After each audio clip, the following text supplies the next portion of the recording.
जयराम महतो को ही सिर्फ टारगेट क्यों किया जा रहा है झारखंड में? देखिए, आप नाम लेके बोलिए ना, हमको आप कोई परहेज नहीं उनका नाम लेने से। बोलिए कौन टारगेट कर रहे हैं?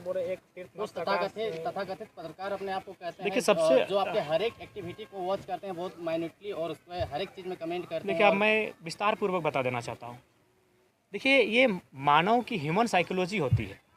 अगर मान के चलिए ये मेरा गांव है, अगर इस गांव के लोग मुझसे प्रेम करने लगेंगे ना, तो कुछ लोगों को मुझसे नहीं लेकिन उस प्रेम करने के भाव से नफरत होने लगेगा कि इसको इतना प्रेम क्यों मिला।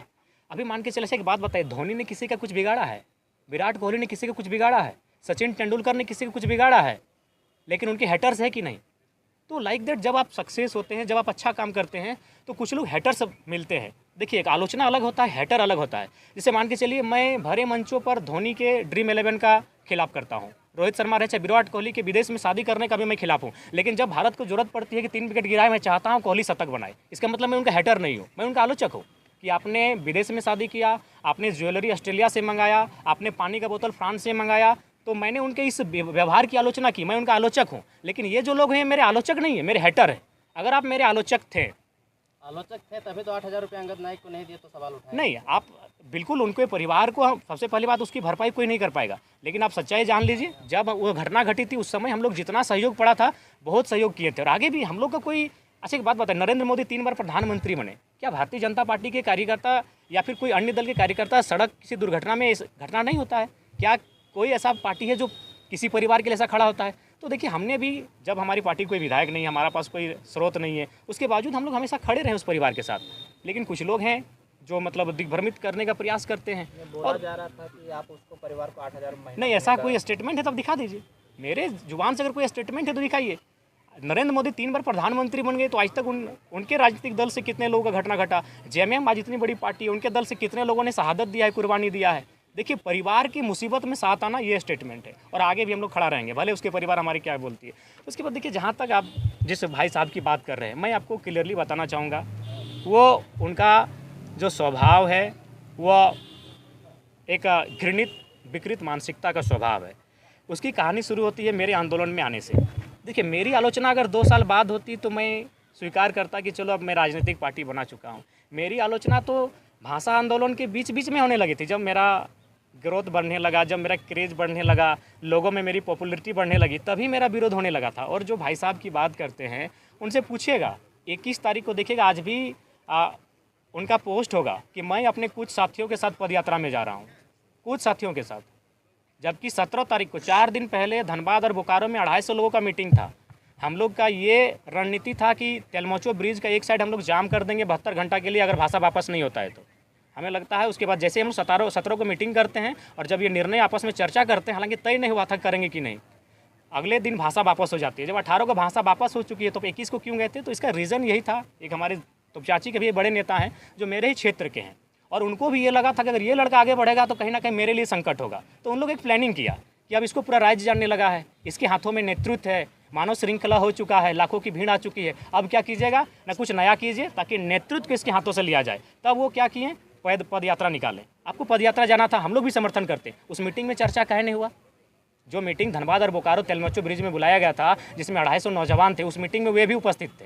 जो लोग पदयात्रा में गए थे वे लोग भी उपस्थित थे, जबकि 4 दिन पहले मीटिंग हुआ था। इसका रीज़न एक ही था कि वे लोग चाहते थे कि नेतृत्व को जयराम महतो के हाथों से ले लें, क्योंकि सबको नेतृत्वकर्ता बनना था, सबको लीडर बनना था, और वो नहीं चाहते थे कि हम लोग से जूनियर लड़का लीडरशिप करे। क्योंकि आपको भी उनका इतिहास मालूम है, सूर्य सिंह बेसरा उनको एक बार कहाँ सीएम प्रोजेक्ट कर चुके थे हाथ खड़ा करके।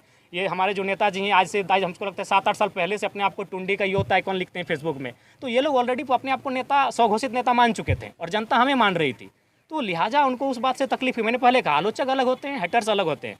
आज धोनी का रन बनाना यानी अगला का हेड करना, सचिन का शतक बनाना यानी अगला का हेड करना। तो जब मैं राजनीति में आया तो जाहिर सी बात है, हाँ, अगर ये अपने आप को इतने ही बड़े आलोचक कहते हैं, तो जब मैंने 3.5 लाख वोट लाया तो एक दिन मेरी प्रशंसा कर देते, जिसकी प्रशंसा पूरे देश ने किया, जिसकी प्रशंसा पूरे राज्य की मीडिया ने किया, और हम प्रशंसा के हकदार हैं भाई।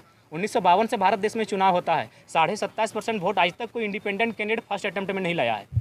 आप इतिहास पता कर लीजिए। और अगर झारखंड की बात कीजिएगा तो झारखंड मैंने हिस्ट्री को ब्रेक किया है। आज 3.5 लाख वोट लाने वाले शख्स को आप एक बार चर्चा नहीं कर पाएँ। आलोचक किसे कहा जाता है? जो आपको नकारात्मक भी कहेगा और आप अच्छा करेंगे तो उसकी प्रशंसा भी करेगा। आप तो कभी लाइव नहीं आए, चलिए ठीक है, उसके बाद आप लोग लाइव आते, अच्छा बात है लाइव आइए, लेकिन आप तो ले दे के जयराम महतो पे लाइव आते हैं। उनसे जो जुड़े हैं मोतीलाल महतो, फरजान खान, तो राजकुमार मंडल, तो पूजा महतो, तो बेबी महतो, ये आपकी घृणित मानसिकता है, ये राजनीति नहीं और ये सवाल भी है। और ये सवाल नहीं है, ये सवाल नहीं है। अगर आप सही में अपने आप को मानते हैं कि हम निष्पक्ष हैं तो आप उस दिन भी लाइव आते हैं जब कल्पना सोरेन को टिकट दिया गया, आप उस दिन भी लाइव आते हैं जब सुबोध कांत शाही की बेटी को टिकट दिया गया, आप उस दिन भी लाइव आते हैं जब अनूप सिंह की पत्नी को टिकट दिया गया, आप उस दिन भी लाइव आते हैं जब नेहा शिल्पी तिर्की को टिकट दिया गया, तब तो मानते हैं।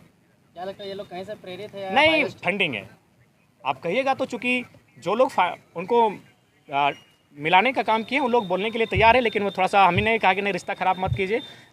तो आप ही बताइए ना भाई, आप आते हैं ठीक है, एक दिन आप बीजेपी को लेकर लाइव आते हैं, आप एक दिन जेएमएम को लेकर लाइव आते हैं, एक दिन आरजेडी को लेकर लाइव आते हैं, एक दिन जेडीयू को लेकर लाइव आते हैं, एक दिन कांग्रेस को लेकर आते हैं, उसके बाद एक दिन जयराम महतो और जलगम को लेकर आते हैं, लोग आपको मानते हैं। अब तो हाथ धो के पीछे पड़े। इसका मतलब यही है कि घृणित और विकृत मानसिकता और नफरत का जो भाव। आपके फोन और टी शर्ट पे भी नजर रखा जा रहा है। लोग हाँ, लोग यहाँ लोग रेंज रोवर में घूम रहे हैं, लोग राज्य को लूट के चले गए हैं, करोड़ों की संपत्ति लूट के चले गए हैं, धनबाद से कोयला लूट के चले गए, कोई सवाल नहीं हुआ।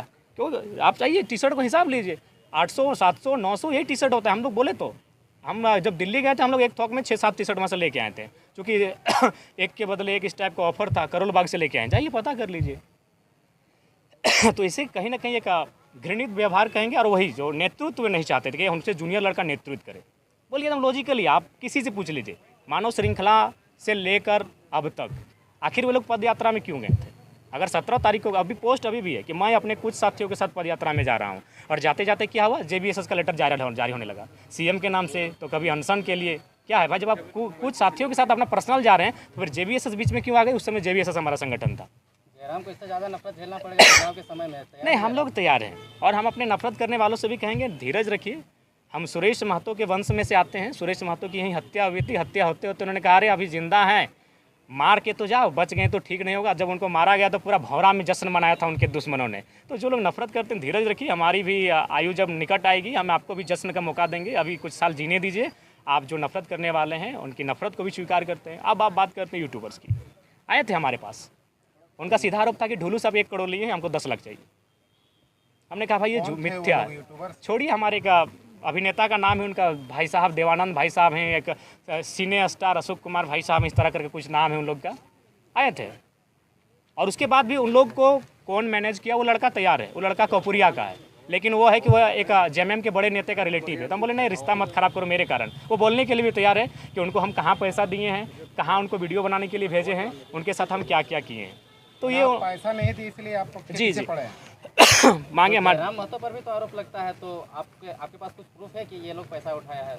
हाँ प्रूफ, हाँ बिल्कुल आपको प्रूफ दिला देंगे, आप बोलिएगा तभी टेलीफोनिक बात करा देंगे। लेकिन मैंने कहा छोड़िए, कहा ले दुश्मनी मोल लीजिएगा, क्योंकि जेएमएम के नेता के रिलेटिव हैं जिन्होंने उनको लाइन अप किया, और उससे भी उनसे हमारी कोई शिकायत नहीं है। हम तमाम यूट्यूबर्स को यही कहना चाहेंगे कि यदि हम मुझे एक कहावत याद आई कि हाथी जीते जी लाख का और मर जाए तो 1.25 लाख का। चलिए हमारी बदनामी में भी उनका परिवार चल रहा है तो बेहिचक वो करें, लेकिन मैं आग्रह करना चाहूँगा कि कम से कम जैसे कि एक हमारे अशोक कुमार करके कोई भाई साहब हैं, बैचलर हैं, स्ट्रगल कर रहे हैं, तो हम चाहेंगे कम से कम वो 10 लाख रुपए ले पार्टियों से मेरे खिलाफ कहने का, और कम से कम अपने का बढ़िया बिजनेस सेटअप करें। इस बीमारी की अवस्था में मुझे उनकी चिंता है, क्योंकि अगर हमें लगता है उन्होंने 60,000 रुपये करके दिया गया जो न्यूज़ मेरे तक आई है, तो कोशिश कीजिए इन 60,000 रुपये में कुछ होगा नहीं, तो कम से कम आप 10 से 15 लाख डिमांड करें। बिल्कुल आप मेरे खिलाफ बनाइए, कम से कम इसी बहाने अगर मेरा भाई एक सेटलमेंट हो जाता है तो मुझे खुशी होगी। और अभिनेता देवानंद जी भी अगर उनका परिवार अगर सेटल हो जाता है तो कम से कम मोटी रकम ले, ताकि एक बढ़िया बिजनेस में वो लगाए। चुनाव नहीं होगा तब तक आपके पीछे ये लोग पड़े रहेंगे, कैसे निपटेंगे? वही टास्क ही वही है। देखिए सबसे पहले इन्होंने 3 जिला परिषद का इंटरव्यू लिया था, मुझे याद है, एक तोपचांची का जिला परिषद, एक दुगदा का जिला परिषद, एक ऊपर घाट का जिला परिषद। जब आपने उनके खिलाफ मेरा इंटरव्यू लिया तो अभी जाके इंटरव्यू लीजिए, तीनों को पंचायत में हम पटक के आए हैं, तीनों को पंचायत में हम उनका बूथ से लीड करके आए हैं। अभी इंटरव्यू कहने ले रहे, इसीलिए इंटरव्यू लेना जनता का लीजिए, हमें शिकायत नहीं है। अगर आप नेता का प्री प्लानिंग इंटरव्यू लेंगे तो अभी प्री प्लानिंग तीनों को फिर से लीजिए। ये जो तोपचांची वाले जिला परिषद होटल में बहसबाजी कर रहे थे, लाइव आ रहे थे, उनका बूथ हम लीड करके आए, उनका पंचायत हम लीड करके आए। अब जिला परिषद आप अपना पंचायत नहीं बचा पाए, तो इनको स्पेशल टास्क दिया जाता है अभी चुनाव में। अभी कहने इंटरव्यू हो रहा है, अभी क्यों नहीं इंटरव्यू हो रहा है? ठीक है, जो भी यूट्यूबर्स हैं उनकी हम शुभकामना चाहते हैं, मेरे भाई समान है, वो आगे बढ़े, मुझे नीलाम करके भी आगे बढ़ते हैं, उनका घर चलता है तो मुझे स्वीकार है। लेकिन अभी इंटरव्यू क्यों नहीं हो रहा है? अभी लाइव क्यों नहीं आया जा रहा है? विधानसभा नज़दीक आएगा, ये हथकंडे अपनाए जाएंगे। तो ये और मुझे आज नहीं, मुझे मेरे एक मित्र है अनवर राही जो हमारे केंद्र संगठन में है, उन्होंने लोकसभा से 6 महीना पहले बोला था कि जिस प्रकार केंद्र की टीम ने जितने 10 मिलियन फॉलोवर है, 10 मिलियन उनको हाईजैक किया है, राज्य में जिनका 10K फॉलोवर है उनको आपके खिलाफ यूज किया जाएगा। और वो हुआ वो हुआ, उसके लिए कोई दिक्कत नहीं। जयराम के खिलाफ जो बोलते हैं वो कभी कभी दूर चले जाते हैं, फिर जयराम के पास आते हैं तो जयराम अपना दिल में जगह दे देते हैं, फिर उनको बैठ देना। देखिए हम लोग एक बहुत बड़ा निष्कपट इंसान है, कोई कपट नहीं है। अगर होता तो बीमारी इतना नहीं झेलते। डॉक्टर हमको, आप मेरा भाषण देखिएगा, बागमारा में उस समय मेरा काला कुर्ता होगा और वहाँ पहली बार हम पानी पीते हुए बोले थे कि 15 मिनट में हमको पानी पीना है, नहीं तो थ्रोट का बीमारी होगा। आज देखिए 1 साल बाद हम खड़ा है, वो नवंबर था, ये सितंबर था, कुछ महीना 1 साल का, हम बीमारी लेके खड़ा है आपके बीच, अंदर से घाव हो चुका है, हम खड़ा है आपके बीच। तो जयराम महतो बहुत कोमल स्वभाव का है, वो जनता के आगे बहुत दिल उसका साफ है, तो इसीलिए कोई आता है गाली दे के भी तो हम माफ़ करें, उतना छोड़िए। आप देवानंद भाई साहब को पूछिएगा कि उनको जो लाइनअप पहली बार किया था मेरे खिलाफ, वो हमारे केंद्र प्रवक्ता थे जी। हम वो शख्स हैं जो धोखा खा के मुस्कुराए, उनका नाम ही आज बोल देते हैं, वो दुगदा के मिस्टर काड़वार, पूरा नाम नहीं बताते हैं, उनका नाम है मिस्टर काड़वार। बताइए वो हमारे केंद्र प्रवक्ता हैं। एक केंद्र प्रवक्ता का क्या जिम्मेवारी है जी, कि अगर आपकी टीम पर कोई संकट आ रहा है तो आपको डिफेंड करना चाहिए। अगर आपके संगठन के नेता की आलोचना हो रही है, अगर कोई साजिश हो रही है तो आपको मीडिया में आके डिफेंड करना चाहिए। लेकिन हमारे केंद्र प्रवक्ता क्या कर रहे थे मालूम है, वो बता रहे थे कि जाओ अरविंद टाइगर के खिलाफ बोलने के लिए तैयार है। अरविंद को भली बातें जानते हैं, बहुत धाकड़ इंटरव्यू हमारे खिलाफ दिए थे। तो ये हमारे साथ साजिश हुआ। फिर भी आए, कुछ दिन पहले कड़वार दादा आए, मिले, बैठे, बात किए गए। जो हमारी बर्बादी का मैंने रूपरेखा तैयार करते हैं, हम उनके लिए भी भला चाहते हैं। अगर ऐसा नहीं तो हम मिलते नहीं उनसे, पूछेगा। हम चुनाव के बाद, मेरे हारने के बाद भी बात है, क्योंकि ये मेरा दिल स्पष्ट है, हम अपने लिए नहीं आए। अगर अपने लिए आते तो कम से कम अपनी जान बचा के चलते। आज करोड़ों का ऑफर है हमें, अरे कम से कम राजनेता बनते चाहे नहीं बनते, कहीं वो बढ़िया घर द्वार एगो ब्याह शादी करके सेटल हो जाते, इतना जान जोखिम में नहीं डालते। अभी आपके प्रवक्ता पर भी आरोप लग रहा है। देखिए हमारे प्रवक्ता हमेशा पार्टी को डिफेंड किए हैं, तो इस बार वो खुद को डिफेंड करेंगे। आप ये सवाल उनसे ही ले लीजिएगा, क्योंकि अभी तक उन्होंने पार्टी को डिफेंड किया है। अगर उनमें कुछ दोष है, चूँकि हम परिचित नहीं थे इस दोष से, तो वो खुद अपने आप को डिफेंड करेंगे। जयराम महतो गरीबों का नेता कहते हैं, आजकल अमीरी दिखने में आ रहा है। बताइए कौन सा अमीरी रख रहे हैं, दिल्ली में जाके इलाज कर रहे हैं, यहाँ के गांव घर के लोग गांव घर में नहीं देखिए रिम्स में इलाज कराते हैं। नहीं देखिए, आप ही जानते हैं कि रिम्स की व्यवस्था क्या है, ये किसी से छुपा नहीं है। और ये इलाज हम अपनी खुशी से नहीं करा रहे हैं। मेरे दोस्त हैं वहाँ, वे लाइनअप कर रहे हैं। हम हैदराबाद भी गए थे, हम लगभग 15-20 दिन हैदराबाद में रह के आए थे। हम दुर्गापुर मिशन से भी इलाज कराए हैं। सवाल यहाँ जब जीवन पे आन पड़ती है तो बहुत सारे लोग आते हैं जो आपको चाहते हैं, वो खर्च करने के लिए तैयार होते हैं। तो इसमें इलाज से आप देखिए, आप किसी के इलाज से अगर गरीबी अमीरी को जोड़ेगा तो बड़ा दुर्भाग्य है। दादा, एक विधानसभा से 15-20 लोग ने फॉर्म लिया, जमा भी किया, कैसे आप चयनित कीजिएगा कि उनको उम्मीदवार उतारिएगा? देखिए टीम तय हुए हैं वो टीम ही तय करेगी कि मैंने कैसे चयन करना है। संसदीय बोर्ड है, स्क्रीनिंग कमेटी है, समन्वय समिति है, वो टीम ही है और टीम के माध्यम से ही तय होंगे। क्या आगे जो आपकी सभाएं वो क्या होगी कि रद्द हो जाएगी? देखिए अभी फ़िलहाल तो हम स्थिति में नहीं है कि आप 10 दिनों तक हम लॉर्ड वॉइस में बोल सके। और ये 13 तारीख है, और 13 के बाद हम मीडिया से दर्शन अब 25 तारीख के बाद ही देंगे। मीडिया से मेरा दर्शन भी अब 12 दिन नहीं होगा, क्योंकि अंदर से थोड़ा सा बहुत हम तकलीफ में। जयराम जब स्टेटमेंट दे रहे थे कि सबका आरटीआई मार के रखे हैं, सबका चुनाव से पहले काला चिट्ठा निकालेंगे, कहाँ कुछ नजर नहीं आ रहा है? आएगा हर एक विधानसभा, जब उनके विधानसभा में जाएंगे ना तो बाकायदा नाम के साथ बताएंगे कि इन विधानसभा